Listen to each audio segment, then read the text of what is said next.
Merci de nous rester fidèles. Il est 7 heures à Kouloum, dans la région de Caille.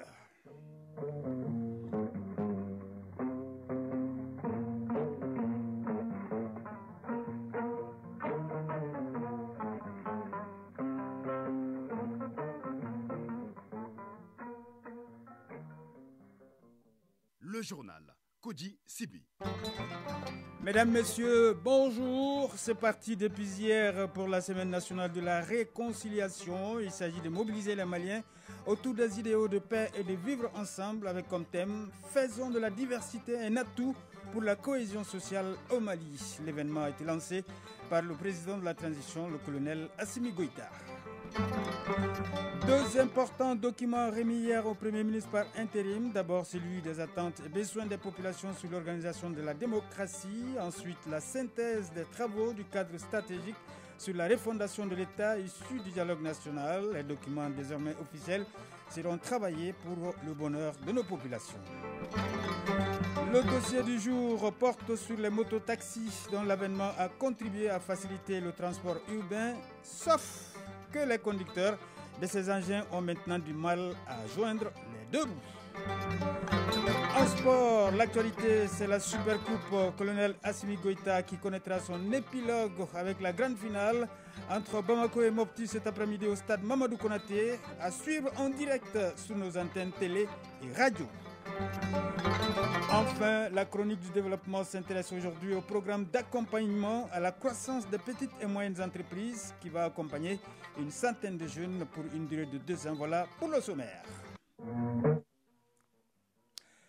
Voilà, bienvenue dans ce journal. Nous ouvrons cette édition par un communiqué du gouvernement du Mali. Il est relatif à l'arrestation et l'inculpation des 49 soldats ivoiriens illégalement entrés dans notre pays le 10 juillet. Le ministre de l'administration territoriale et de la décentralisation, porte-parole du gouvernement, était hier soir sur le plateau du journal télévisé de ORTM1 pour la lecture de cet important communiqué. Nous écoutons le colonel Abdoulaye Maïga.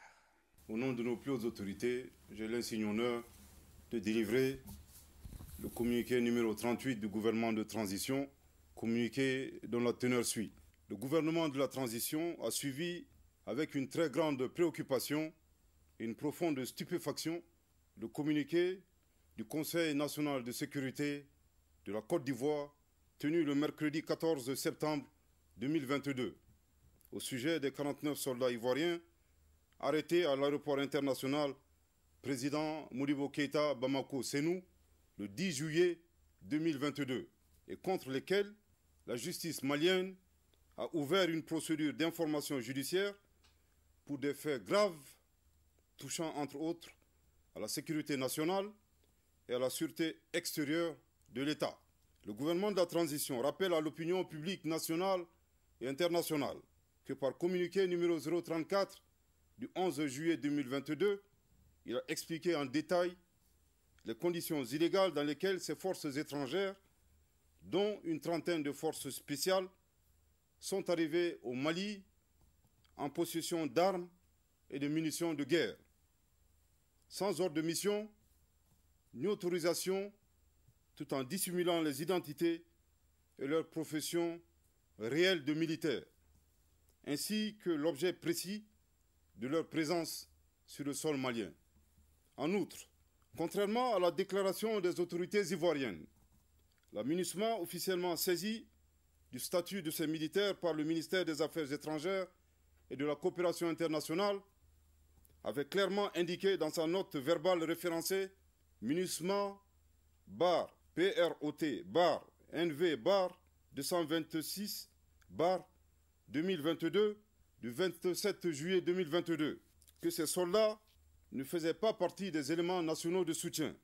Par conséquent, aucune base légale ne saurait à présent justifier ni leur présence, encore moins leur mission au Mali. De même, le directeur en charge des questions africaines au ministère des Affaires étrangères et de la coopération internationale a reçu en audience le lundi 7 août 2022 le directeur en charge des questions africaines au ministère des Affaires étrangères de la République fédérale d'Allemagne. Ce dernier avait clairement indiqué qu'aucune agence allemande, encore moins le gouvernement, n'avait de lien contractuel avec les éléments ivoiriens arrêtés à l'aéroport. Par conséquent, son pays n'avait rien à voir, ni de près, ni de loin, avec ces personnes arrêtées. Malgré la gravité des faits qui entourent cette affaire, le Mali a bien voulu accompagner les efforts de médiation de la République togolaise, unique cadre de règlement du dossier des 49 mercenaires ivoiriens. Dans le communiqué du Conseil national de sécurité du 14 septembre 2022, le gouvernement ivoirien insiste sur son innocence et celle des 49 militaires arrêtés. En conséquence, le gouvernement de transition note avec une profonde stupéfaction que le gouvernement ivoirien vient de se dédire en l'espace de 11 jours. En effet, il a reconnu sa responsabilité dans sa déclaration officielle lue par le ministre directeur de cabinet du président de la République de Côte d'Ivoire, M. Fidel Sarasoro, le 3 septembre 2022, à Lomé, en ces termes, je cite, « La Côte d'Ivoire déplore que des manquements et des incompréhensions aient été à l'origine de cet événement fortement regrettable.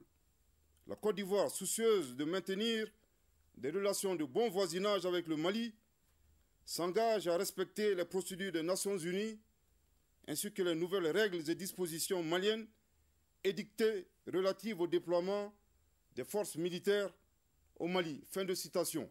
Un tel revirement grave de la part d'autorités étatiques ne vise qu'à manipuler et à entraver la manifestation de la vérité.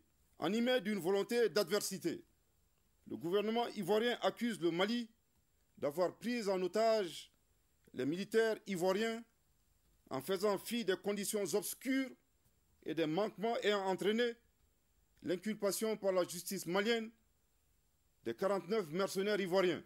Le gouvernement de la transition souligne que c'est exclusivement en sa qualité de président du Conseil supérieur de la magistrature que le colonel Assimi Goïta, président de la transition, chef de l'État, a indiqué à la partie ivoirienne la nécessité de considérer la situation de certains Maliens objet de mandats d'arrêt internationaux.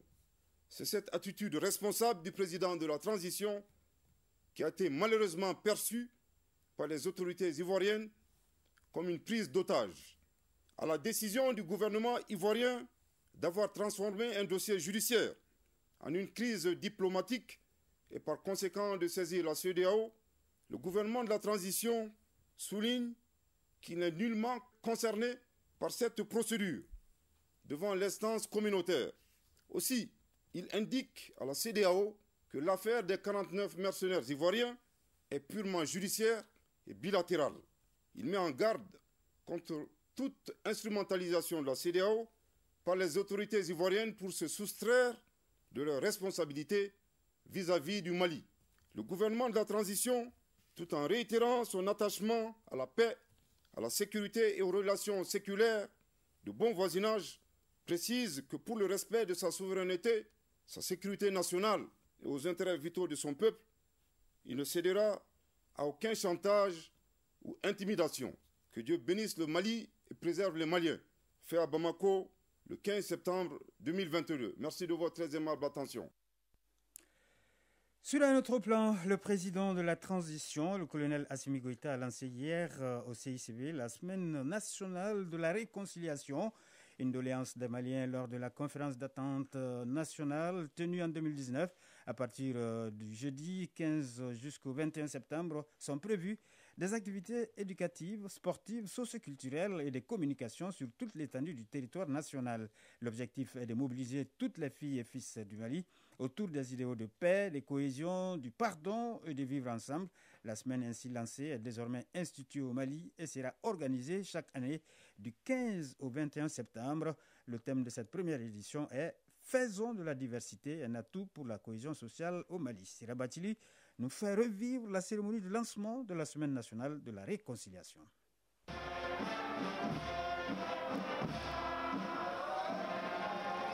L'appel de la nation Mali à ses fils pour la réconciliation, une semaine dédiée au vivre ensemble et à la cohésion sociale pour une paix durable. Le Mali en a fortement besoin pour faire face aux défis du moment et le ton est donné par le président de la transition, le colonel Assimi Goïta, concrétisation d'une doléance des Maliens lors de la conférence d'entente nationale en 2019. Et pour l'action, il faut une grande mobilisation et l'engagement de tout un chacun. Colonel Ismaël Ouagué, ministre de la Réconciliation, de la Paix, de la Cohésion nationale, chargé de l'accord pour la paix et la réconciliation. L'objectif de ce grand élément consiste à mobiliser toutes les filles et tous les fils du Mali, de l'intérieur comme de l'extérieur, autour des idéaux de paix, de tolérance, de cohésion, de pardon, de vivre ensemble, de réconciliation et de devoir d'assistance mutuelle pour la stabilité de la nation malienne. Cette grande et vieille nation dont nous avons hérité de nos ancêtres, qui s'est construite au fil des ans et au prix de sacrifices, est le fruit de la rencontre entre plusieurs civilisations, qui, à force de commerce, de guerre, d'alliances, ont fini par se retrouver autour des valeurs communes, d'institutions communes, de religions partagées, pour enfin bâtir une identité collective sans préjudice pour la particularité de chacune de ses composantes. Le ministre Ouagué est de préciser que la préservation de la paix passe par le maintien du dialogue au quotidien. Les concertations sont prônées à ce niveau puisqu'elles permettent de régler les différends. Son intervention a été précédée de celle des familles fondatrices de Bamako par la voix de leur griot. Un appel à l'union sacrée autour de la patrie pour ne pas laisser la place à la division. Unis, nous sommes plus forts, une conviction rappelée par ces familles qui ont fait des bénédictions pour le Mali. À ceux qui sont tombés pour sauver la patrie, le président de la transition a consacré le préambule de son discours de lancement en faisant observer une minute de silence en leur mémoire. Un geste plein de sens qui donne la voix pour rappeler tout d'abord l'intérêt d'une telle cérémonie. Colonel Assimi Goïta, président de la transition. Depuis une décennie, notre pays traverse une crise multiforme marquée par des conflits fratricides et dévastateurs qui n'ont eu de cesse à opposer familles, communautés et individus dans nos terroirs. Au fil de ces conflits, le tissu social s'est progressivement fragilisé avec son corollaire de détérioration du vivre ensemble et du brassage culturel qui ont toujours caractérisé le Mali, berceau des grands empires. Il revient à l'ensemble du peuple malien de s'investir particulièrement à développer l'esprit de pardon et de réconciliation en se focalisant sur ce qui nous rapproche plutôt sur ce qui nous éloigne les uns des autres. Un rendez-vous annuel donc qui mettra le pardon au cœur de nos relations, tel inscrit dans nos valeurs sociétales. La semaine de la réconciliation est une recherche de solutions à l'interne aux problèmes nationaux. Colonel Assimi Goïta, président de la transition. Face à la flambée de la violence sur fond d'actions malsaines orchestrées par des aventuriers décidés à compromettre par la discorde la stabilité de notre pays, il reste évident que votre tâche est ardue. Ardue, dis-je, mais pas impossible. Il vous faut donc sans relâche envisager des solutions innovantes à même d'obtenir l'adhésion des communautés. Une semaine comme celle que nous lançons en ce moment est une aubaine pour chasser les démons de la division et de la terreur afin que germent les perspectives de développement, facteurs d'épanouissement collectif. C'est la raison essentielle pour laquelle elle doit rayonner sur tout le pays. Pour ce rayonnement, le président de la transition a adressé un message particulier au mouvement signataire de l'accord pour la paix et la réconciliation. Je lance un appel solennel à nos frères des mouvements signataires de l'accord pour la paix et la réconciliation au Mali. Le temps est venu de faire le sacrifice des considérations subsidiaires au bénéfice de l'intérêt supérieur de nos populations et de notre patrie commune. Que chacun puise dans ses ressources les plus profondes afin d'avoir la force de pardonner aux autres à mesure de se faire pardonner. Car pardonner, c'est retrouver la paix intérieure. C'est tout simplement vivre en paix. Un espoir de refondation qui repose sur la réconciliation. La semaine du 15 au 21 septembre ainsi lancée sera marquée par des activités éducatives, sportives, socio-culturelles et celles de communication sur les questions de paix et de réconciliation. Les gouverneurs de région et les missions diplomatiques et consulaires mèneront des activités de leur choix selon le ministre de la Réconciliation, mais en lien avec le thème de cette première édition, à savoir « Faisons de la diversité un atout pour la cohésion sociale au Mali ». Le Premier ministre par intérim, le colonel Abdoulaye Maïga, a reçu hier après-midi en audience le comité de plaidoyer émerge et le cadre stratégique de la refondation de l'État. Avec le Premier ministre, il a été question de remise des attentes et besoins de la société sur l'organisation de la démocratie au Mali.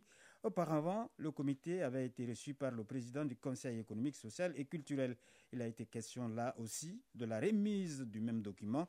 Quant au cadre stratégique sur la refondation de l'État, il s'agit de marquer la circulation officielle des travaux de synthèse des réformes de l'État et son plan d'action. Reportage Mamadou Fani. La refondation de l'État au cœur de cette audience accordée par le Premier ministre par intérim au cadre stratégique de la refondation de l'État. Ce cadre était venu remettre la synthèse de ces travaux issus des recommandations du dialogue national. Cette remise marque aussi la circulation officielle du document et son plan d'action. Ibrahim Ikassa Maïga, ministre de la refondation de l'État chargé des relations avec les institutions. Nous avons eu l'honneur de procéder à une remise officielle du document portant cadre stratégique de la refondation de l'État, assorti de ses plans d'action à Monsieur le Premier ministre par intérim. Cela constitue le point de départ de la mise en route du cadre stratégique de la refondation de l'État. Cadre stratégique qui est en fait la traduction effective des recommandations des Assises nationales de la refondation en action gouvernementale, au nombre de 517 qui seront allègrement mises en œuvre pour justement satisfaire à ce devoir de redevabilité. Le Premier ministre par intérim a ensuite reçu en audience le comité de plaidoyer en faveur des réformes politiques et institutionnelles, venu aussi remettre le document sur les besoins et les attentes des organisations de la société civile. Abdoulaye Sall, porte-parole du comité de plaidoyer, émerge. Nous sommes descendus dans 761 collectivités territoriales du Mali pour prendre les attentes des Maliens et des Maliens, et les synthétiser et les faire remonter. Ce sont ces documents que nous venons de remettre au Premier ministre par intérim. Quelles sont les prochaines étapes?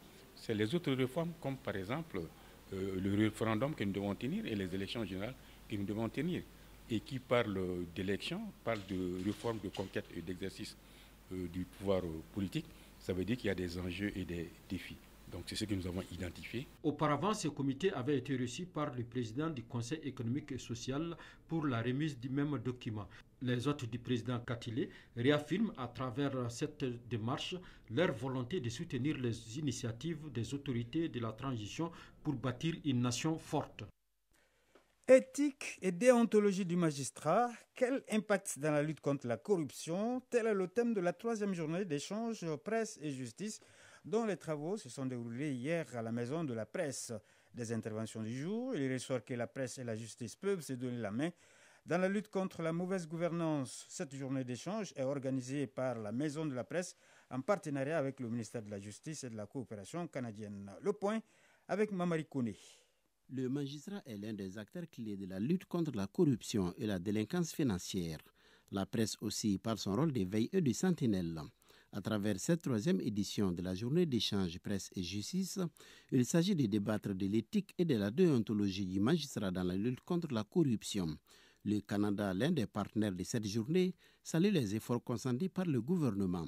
Alexander Michael Gilles, chef de la coopération canadienne au Mali. Cette journée d'échange s'inscrit dans le projet d'appui développement de la justice au Mali, dont le but est de renforcer la crédibilité, l'efficacité, l'accessibilité de la justice pour l'ensemble de la population du Mali. La thématique centrale de cette 3e journée éthique et déontologie du magistrat, quel impact dans la lutte contre la corruption, est un sujet d'actualité et des préoccupations nationales, si l'on tient compte de la profondeur et de la complexité du phénomène de la corruption. Mamoudou Kassogué, ministre de la Justice et des Droits de l'Homme, garde des Sceaux. L'échec des mesures qui ont été prises par les gouvernements successifs s'explique pour une large part par l'incohérence et l'inconstance des politiques publiques en la matière, ainsi que l'inefficacité et l'inadéquation du cadre juridique et institutionnel. À ces insuffisances, il faut ajouter l'inobservation des règles d'éthique et de déontologie dans la gestion des biens publics. Selon le ministre Kassougui, la lutte contre la corruption ne saurait être une réalité que lorsque les hommes chargés d'appliquer la loi exercent leurs fonctions dans la stricte observation des règles d'éthique et de déontologie qui encadrent cette profession. Il importe de rappeler que les détournements des deniers publics à flot, les missions de contrôle, d'inspection ou de vérification biaisées, les procédures judiciaires inefficaces, l'inexécution des décisions de justice en ce qui concerne les condamnations pécuniaires, l'inapplication des textes en matière de sanctions disciplinaires ont fini par créer une certaine impunité et le sentiment d'impunité qu'il convient de combattre avec détermination et persévérance. Ce cadre d'échange est une initiative de la Maison de la Presse. Il vise à apporter une contribution positive à la réussite de la transition. Banyugu Dandé, président de la Maison de la Presse. La rencontre entre les acteurs de la justice et les acteurs des médias est une nécessité dans un pays à refonder.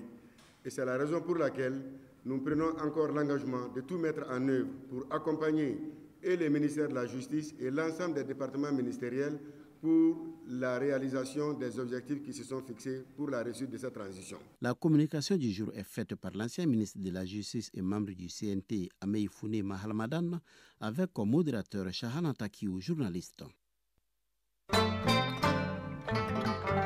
On en vient au dossier du jour. L'arrivée des mototaxis dans le secteur du transport urbain facilite la mobilité dans nos villes. Elle crée également de l'emploi. Les jeunes conducteurs qui travaillent pour les propriétaires ont actuellement du mal à verser les recettes journalières. Et pour cause, le prix du carburant a augmenté, le nombre de motos également. La saison des pluies a accentué une situation déjà difficile car il pleut, les motos sont à l'arrêt.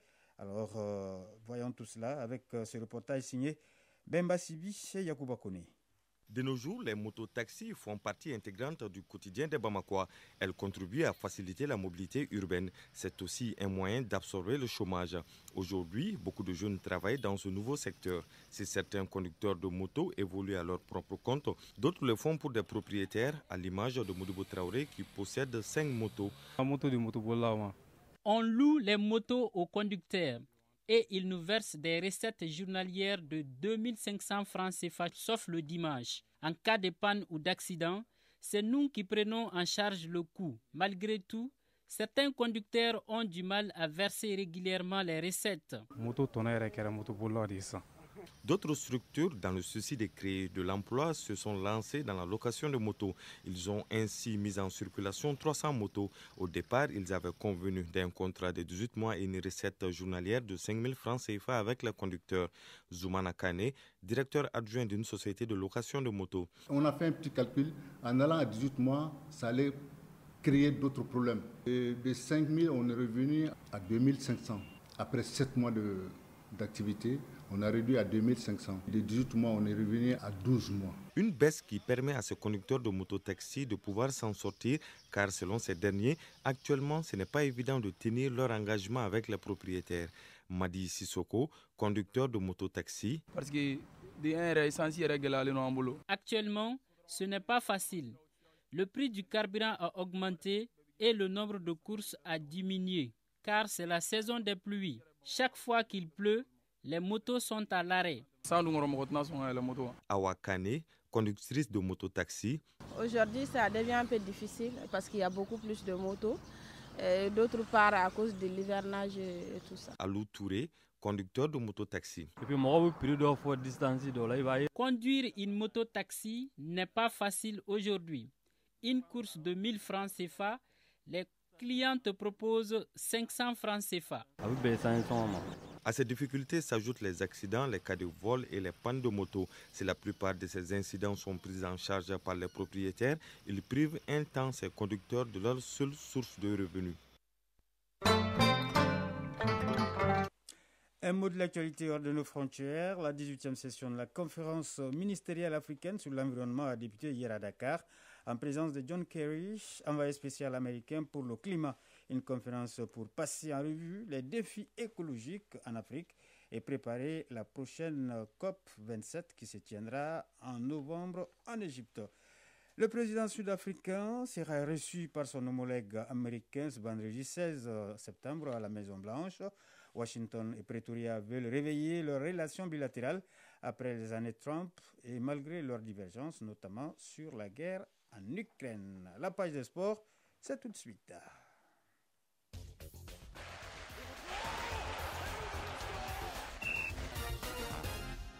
Allez, on va parler basket et foot. Basket, la phase interligue du championnat national, synonyme de montée en première division, se tient à Koutiala. La deuxième journée, c'est ce vendredi. Et puis en football, la finale de la Supercoupe Assimi Goïta se joue cet après-midi entre Bamako et Mopti. Les deux finalistes ont déjà eu leur équipement. Le résumé de l'actualité sportive est signé Isaac Tienou. Football, Supercoupe Colonel Assimi Goïta, Bamako Mopti, c'est l'affiche de la finale de cette deuxième édition. En demi-finale disputée mercredi au stade Moro Konaté, l'équipe de Bamako a pris le meilleur sur celle du CNT, victoire 2-1.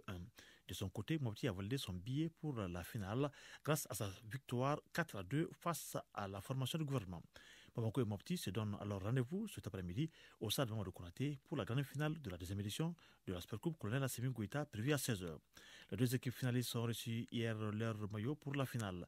Les organisateurs se réjouissent déjà de la bonne tenue de la compétition qui marque la victoire de la jeunesse malienne, nous dit le président de la commission d'organisation, le lieutenant-colonel Cheikh Mohamed Chérif Tungara, au micro de Bourahima Diallo. Et nous remercions le président de la transition, son excellent colonel Assimi Goïta, qui a bien voulu parrainer cette coupe et donner son nom et mettre un trophée pour la jeunesse, pour que la jeunesse puisse trouver une activité saine et récréative, une activité de cohésion qui va permettre de renforcer l'entente et le vivre ensemble. Alors nous sommes heureux de pouvoir remettre aujourd'hui ces deux maillots aux équipes finalistes, à savoir Bamako et Mopti. Nous espérons qu'il y aura du bons matchs, du bons spectacles. Ma préférence, c'est qu'il y ait plus de buts, beaucoup de buts, et que nous, spectateurs, nous en réjouissons. Bon, je disais tantôt, il n'y a pas de vainqueur ni de vaincu dans cette compétition de Supercoupe Colonel Assimi Goïta. C'est la jeunesse malienne qui gagne et c'est le Mali qui gagnera. Une finale à suivre en direct sur la radio nationale, sur le réseau synchronisé et la télévision nationale. Basketball, la phase interligue du championnat national de basketball a démarré hier à Koutiala. 8 clubs en dames et autant en messieurs, soit 16 au total, sont en liste pour tenter de décrocher les 4 places en jeu pour la première division. Au compte de la deuxième journée aujourd'hui en hommes, Centre-Falais joue contre Djebo de Mopti, CRTB sera face à AFPSS, Sigirikai USM, Centre Birou d'Ambélé, USFAS. Chez les dames, US Nyuno, US Tivaré, CRTB Sony, CFSMK, Tata, CDB, Commune 6. À titre de rappel, les 4 équipes en dames et messieurs qui totaliseront le plus grand nombre de points à l'issue de cette phase interligue accéderont à l'élite du basketball malien la saison prochaine. Chronique du développement. Oui, la chronique du développement du jour nous fait découvrir une nouvelle structure d'emploi dénommée Programme d'accompagnement à la croissance des petites et moyennes entreprises, en abrégé PAC-PME. Lancé le vendredi 9 septembre dernier, le programme PAC-PME est financé par le Royaume des Pays-Bas et va accompagner une centaine de jeunes entrepreneurs pour une durée de 2 ans. La chronique du développement, une réalisation de Soumaïla Berté et Marc Dambélé. Le programme d'accompagnement à la croissance des petites et moyennes entreprises PAC-PME Mali est une nouvelle opportunité pour les jeunes entrepreneurs maliens afin de rentabiliser leurs activités. Dans sa phase pilote, PAC-PME va cibler 100 entrepreneurs évoluant dans tous les domaines d'activité, dont 40% des femmes. Il est porté par le réseau Agri-Vision Sahel, dont Oudou Bengali est le coordinateur régional. Le programme PAC-PME, c'est le programme d'accompagnement à la croissance des petites et moyennes entreprises dénommé PAC-PME. Son objectif, c'est de contribuer à l'augmentation des possibilités d'emploi pour les jeunes maliens. On va accompagner 100 entrepreneurs, dont 40% de femmes, issus des programmes FACEJ, EPEC et ONU Femmes. Donc, nous allons renforcer davantage, c'est-à-dire accélérer l'accompagnement de ces entrepreneurs ciblés afin de créer des entreprises bien établies. Et nous serons à Bamako et dans les régions Et le programme va s'étaler de janvier 2022 à juin 2024. Si le programme PAC-PME ne finance pas directement les jeunes porteurs d'entreprises, son accompagnement se fera sous forme de mentorat, un système basé sur l'appui conseil, la formation et la mise en relation avec d'éventuels bailleurs. Mais les candidats doivent se soumettre à des critères d'éligibilité. Les premières conditions d'éligibilité, il faut rappeler que le PAC-PME va accompagner des jeunes entrepreneurs issus des programmes FACEJ et EPEC. Pourquoi? Parce que ces programmes ont déjà été financés et accompagnés par l'ambassade du Danemark, l'ambassade des Pays-Bas. Ça, c'est l'une des conditionnalités. Le programme est basé sur le mentorat. Et ensuite, on aura à faire des formations à la carte. On va aussi faire des mises en relation avec les investisseurs et les institutions de financement. Et l'autre aussi est qu'il faudra que ce soit une entreprise qui est formelle, et ça veut dire qui est enregistrée au registre de commerce. Et ensuite, le programme, comment il va accompagner les jeunes, c'est déjà de faire des formations selon les besoins. C'est-à-dire qu'on ne va pas réfléchir et amener des formations auprès de ces entrepreneurs. Non, c'est l'entrepreneur déjà qui nous dit quels sont ses besoins en matière de formation. Et nous, après analyse, on va accompagner cet entrepreneur à la carte. Aucun secteur de développement n'est exclu du programme PAC-PME si l'activité est éligible, mais les entreprises intervenant dans le domaine agro-silvopastoral sont prioritaires. Oudou Bengali, coordinateur régional du réseau AgriVision Sahel. Le gouvernement n'a pas les moyens d'employer tous les jeunes qui viendront sur le marché de l'emploi. Donc ceux qui vont choisir le secteur privé, c'est aussi un secteur à risque. Et il faut se faire confiance, il faut être motivé, engagé pour pouvoir aller là. Une fois qu'ils arrivent à réussir, parce qu'ils vont aussi être facteurs de création d'emplois pour d'autres jeunes, et c'est ce qui est recherché et c'est ce qui va permettre au Mali de se développer. Et qui connaît le Mali, qui est un pays à vocation agro-silvopastorale, donc je pense que l'agriculture est vraiment le secteur porteur qui peut employer l'ensemble des jeunes maliens. À terme, les jeunes entrepreneurs qui auront bénéficié de l'accompagnement du programme PAC-PME devront pouvoir voler de leurs propres ailes. En somme, des futurs patrons d'entreprises susceptibles de créer des emplois. Ce journal est à présent terminé. À la mise en onde, Mokhtar Touré, présentation Koji Sibi. Merci au rédacteur en chef Bourama Traoré qui m'a aidé à le préparer. Vous pouvez retrouver ce journal sur www.ortm.ml. Prenez soin de vous et les autres. Nous vous souhaitons passer une excellente journée de vendredi en compagnie de nos programmes.